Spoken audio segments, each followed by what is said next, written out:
ఏమంటున్నానంటే మంచి అవకాశం మనకు తల్లిదన్న ఒకటే అంటున్నాను, ఎవరు పని చేస్తే వాళ్ళకే మనం టికెట్ ఇస్తున్నామన్నా. లేకపోతే టికెట్ మళ్ళీ ఆ రోజు వచ్చేసి ఇది అదని కాదు. ఎందుకంటే మనం హార్డ్ వర్క్ చేసిన వాళ్ళే. ఎందుకంటే మళ్ళీ దీంతో పాటు మళ్ళీ వచ్చే ఎలక్షన్ మళ్ళీ ఇదే స్ట్రాంగ్ టీం ముందుకెళ్ళాలి. పని చేసే స్ట్రాంగ్ టీం. ఇప్పుడు మనం క్లస్టర్స్ పెట్టినాం, కొత్త క్లస్టర్స్ ఉన్నారు. దాని కోసం మంచి అవకాశం. మంచి నేను అంటున్నా, మళ్ళీ మళ్ళీ మిస్ చేయకండి. మంచి టీంతో మనం ముందుకెళ్ళాలి.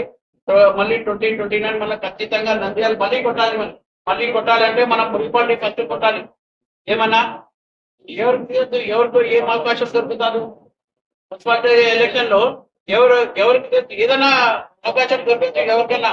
దానికోసం మీరు మనం ముందుకు వెళ్ళి అందరు కలిసి, నేను కూడా మిట్లానే కార్యకర్తనే, సార్ ముందుకు వెళ్ళి మనం పనిచేస్తే బాగుంటారని.